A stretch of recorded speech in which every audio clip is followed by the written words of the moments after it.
Alright, so we are solving equations by multiplying or dividing. We're starting notes, so we're not talking. So yesterday we added or subtracted. So if we were trying to solve for that variable, we had to do the opposite, right? So if we had x plus 2 equals 3, we had to do the opposite of plus 2. So minus 2, because you want to get rid of that number. So this is the same thing. We're doing the opposite of multiplying and dividing in order to find our answer, our solution. So the inverse, which means the opposite, right, of multiplication is what? Division. And then the inverse of division is multiplication. Remember that the product of a number and its multiplicative inverse is 1. What else can I call a multiplicative inverse? We know. Might sound a little more familiar other than multiplicative inverse. Multiplicative inverse? What's another name for it? Just when you're multiplicative, I reminded like the zero property and property. That just means the multiplication, right? Another word for multiplicative inverse is the reciprocal. Does that sound more familiar? Right, don't open the door. Close it. Look, now somebody's coming back. Who is that? Is that Richard? Oh, who is that? It's a kid. Just restart the video. Alright, if future reference, if somebody knocks on the door and then walks away, don't open it. Okay, unless they're standing there to get in. Alright, guys, back to the lesson. So, this means we can call it our reciprocal. Does anybody know what the reciprocal means? Something that's multiple inverse. Yes. It means it's flipped. So if I have, for example, if I have the number 3, my reciprocal of 3 is 1 over that number. So 1 over 3. So that's the same as my multiplicative inverse. So if the product of a number and its multiplicative inverse is always 1, 3 times 1 over 3 is always going to be 1. Okay. Because really this is 3 over 1, right? So when we multiply 3 times 1 and 1 times 3, we get 3 over 3, which is 1. It's the same as if I have a fraction. So 2/5, my reciprocal or my multiplicative inverse is just that flipped, 5 over 2. And when I multiply them, I'm always getting it 1. Okay. Questions on that? All right, so let's look. We are solving each equation and we are checking our solution. Remember that anytime we are solving equations, I want to see all your steps and I want to see where you've checked it. Okay, you have got to check.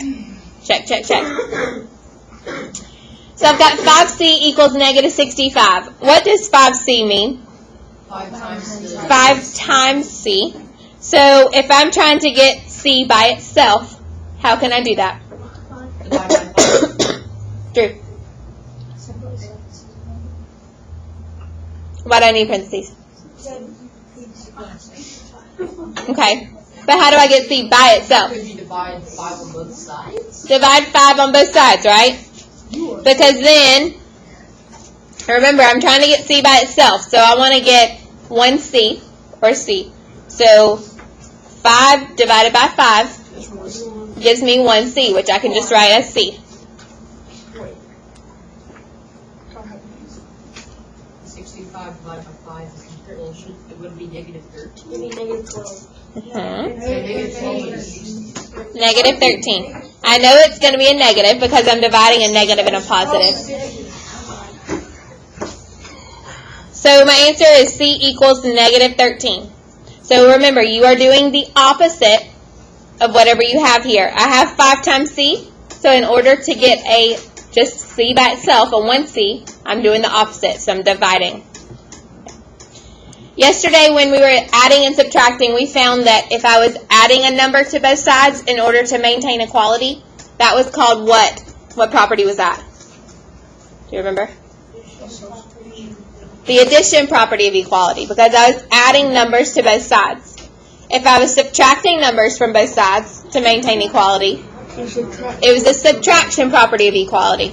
So if here I'm dividing both sides, what do we think that's called, Drew? Equality. Yeah, you know what we mean. The division property of equality.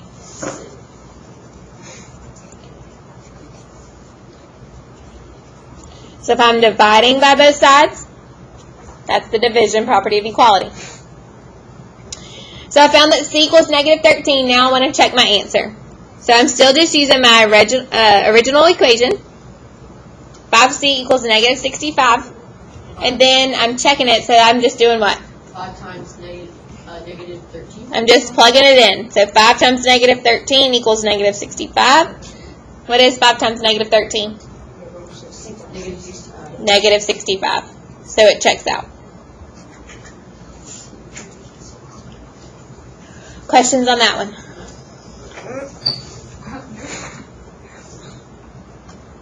Alright, number 2. I've got negative 42 equals negative 7m, and I'm trying to get m completely by itself. So I'm solving for m. Coop, what do I do? Divide by 7 or negative 7? I've got to do it to both sides. So that cancels out both my negative 7's, which just leaves me with m, or 1m. And then positive 6, right? Because 2 negatives, dividing 2 negatives gives me a positive. So 6 equals m. So if I want to check my answer, I'm just plugging it in. So that means I have negative 42 equals negative 7 times 6.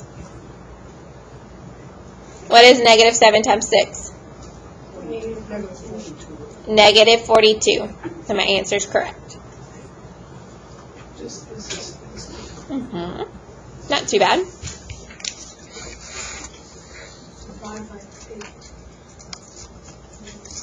So number 3? Divide by 8 on both sides.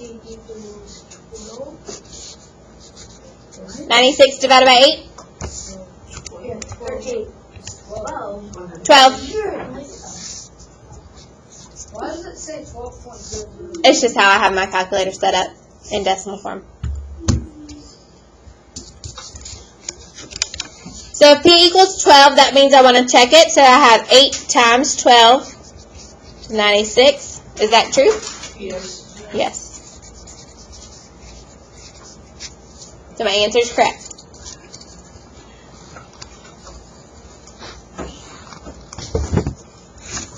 All right, what about number 4? I've got n over 12 equals 12. What does n over 12 mean? Division. It means it's n divided by 12, right? So if I'm wanting to get n completely by itself, what do I have to do, Drew? Multiply by what? 12. I have to do it by both sides, right? So I'm multiplying both sides by 12. So 12n over 12 just leaves me with n, sorry. And then n equals 144.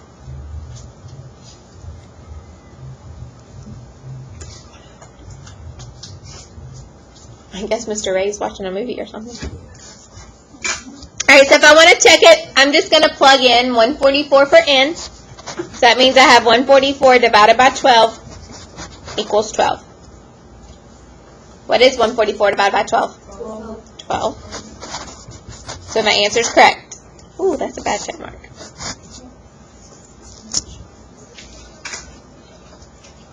Questions? So if on 1 through 3 I was dividing both sides, and that was my division property of equality, what if I'm multiplying both sides like number 4? Multiplication property of equality.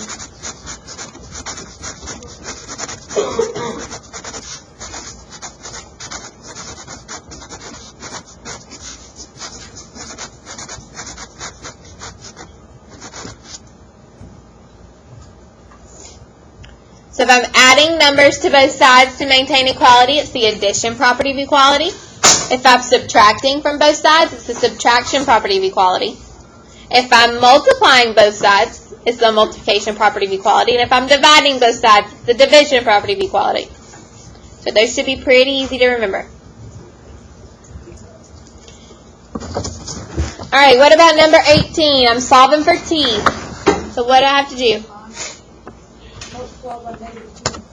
Multiply both sides by negative 2.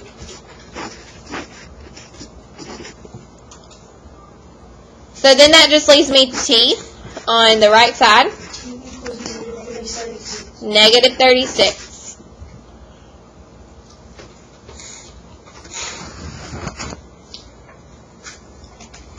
So then I want to check it. So I have 18 equals negative 36 over negative 2. What's negative 36 divided by negative 2? So t is equal to negative 36. Questions on this first page?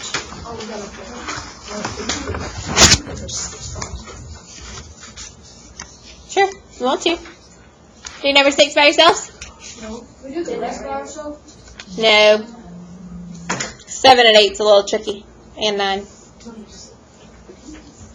Number 6, you've got decimals though. So you think it's the same thing? Nope. Why not? It's It's the same thing.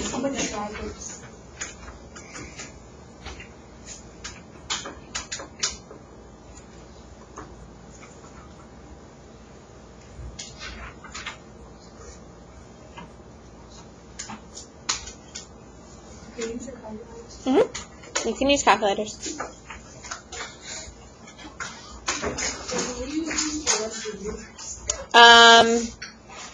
Not sure. We do have a memorization fraction test in a couple weeks, but so that's the only day that you won't be able to use your calculator. I'll get all that info to you on Monday though.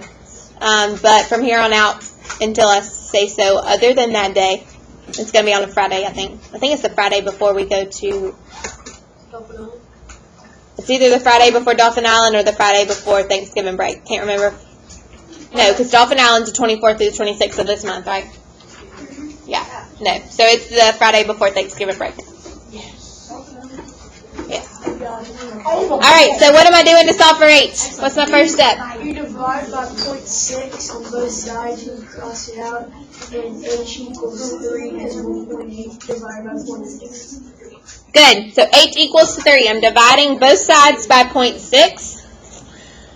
And when I do so, I get 3. Because 1.8 divided by 0.6 is 3. Because 18, if you just look at the whole numbers, 18 divided by 6 is 3, right? 3 times 6, 18. Yeah. So if I want to check it, that means I have 0.6 times 3 equals 1.8. Is that true? Yes. Yes.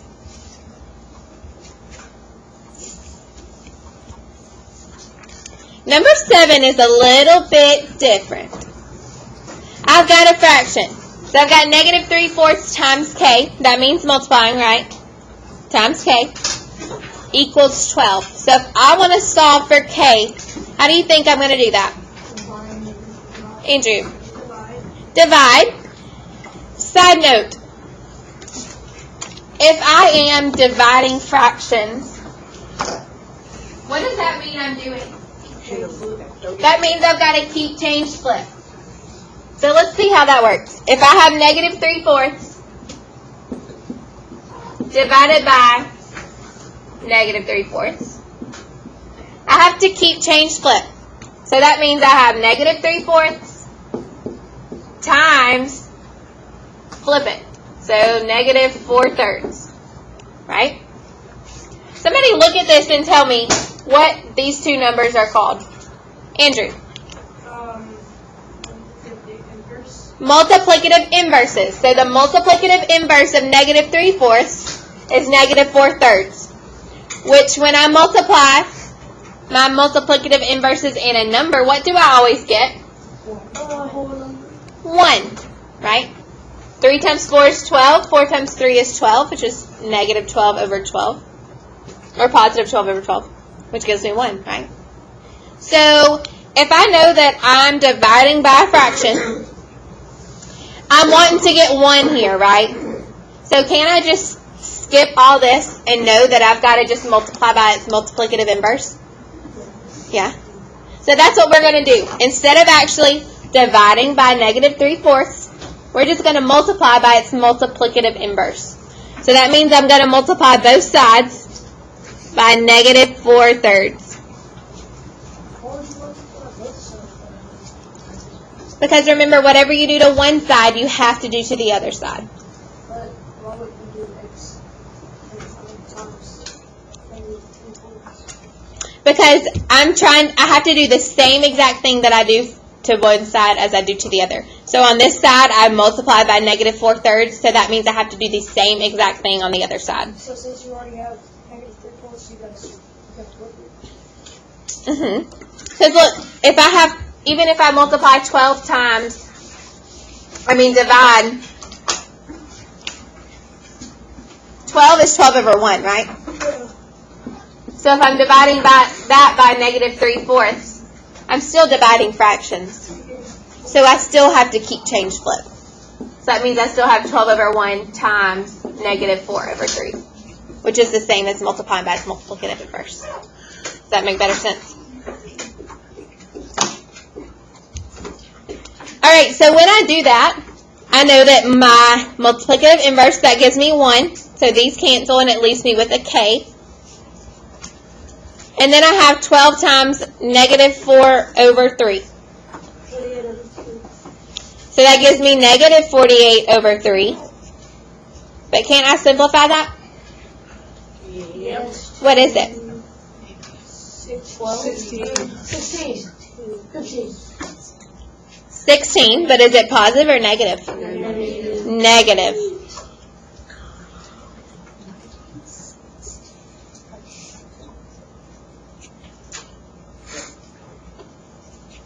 Okay, so when I multiplied those two fractions, I just multiplied straight across and got negative 48 over 3. If I wanted to, couldn't I cross cancel before I multiplied? Yes. How could I do that? 12 and 3, you can 39 to 12 4 times. So you divide 12 by 3 and 3 by 3. Good. And you'll get 4, and then 30 turn into 112. Good, so that means I really have 4 times negative 4 over 1, which is negative 16 over 1, which is just negative 16. Right. So either way, you can multiply straight across and then simplify, or you can cross cancel before and you have smaller numbers to multiply. You still get the same answer. Okay. Alright, so if I want to check it, that means I have negative 3/4 k equals 12, so I'm just plugging it in. So negative 3/4 times negative 16. What does that give me? 12.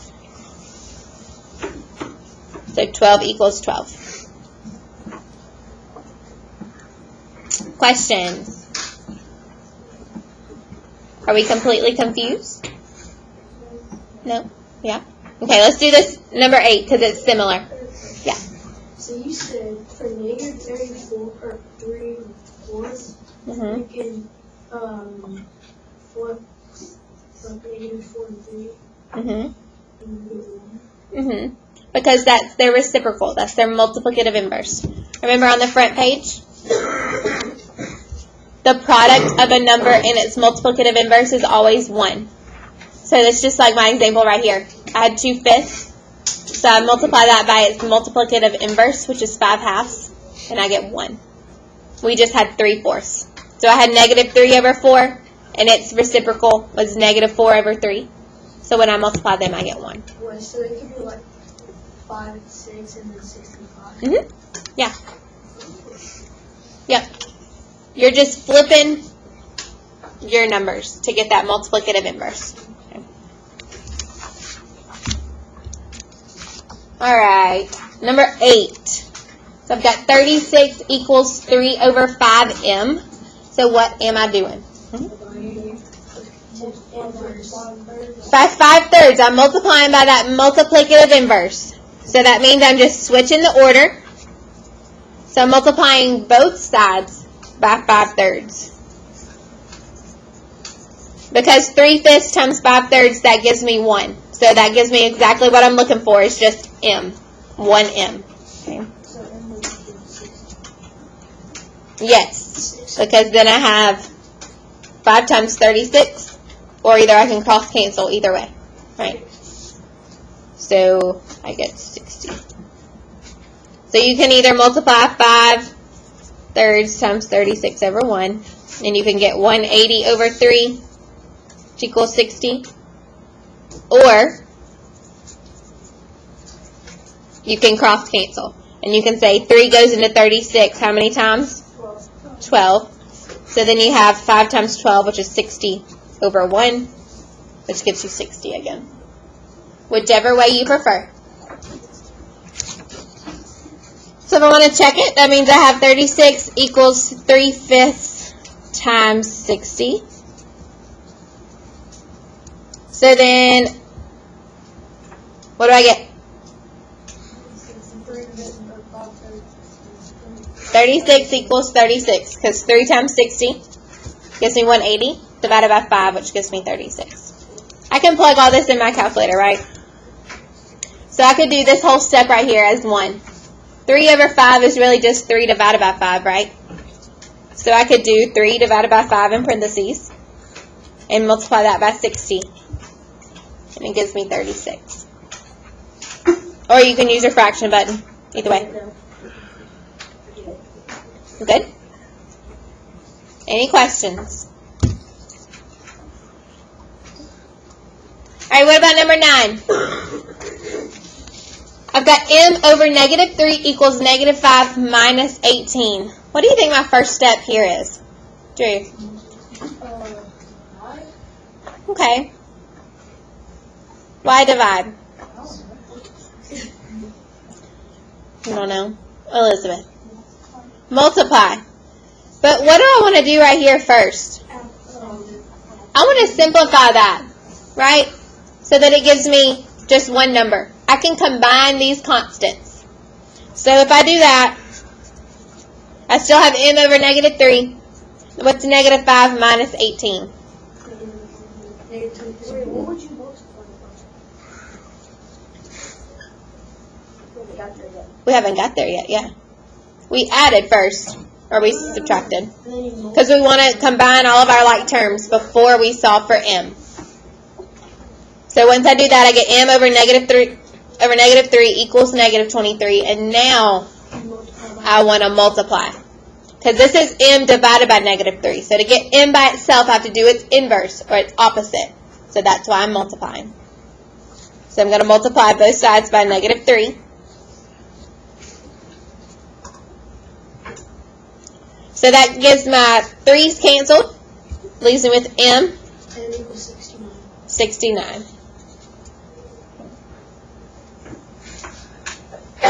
Bless you. So if I want to check it, that means I have 69 over negative 3. Can I just go ahead and put it equal to negative 23? Yes. Whoops.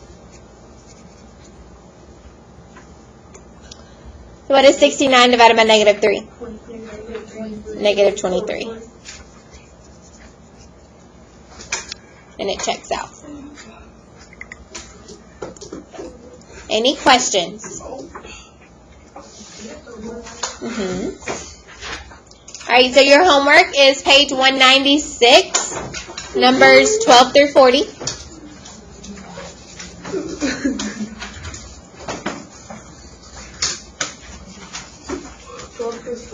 12 through 40.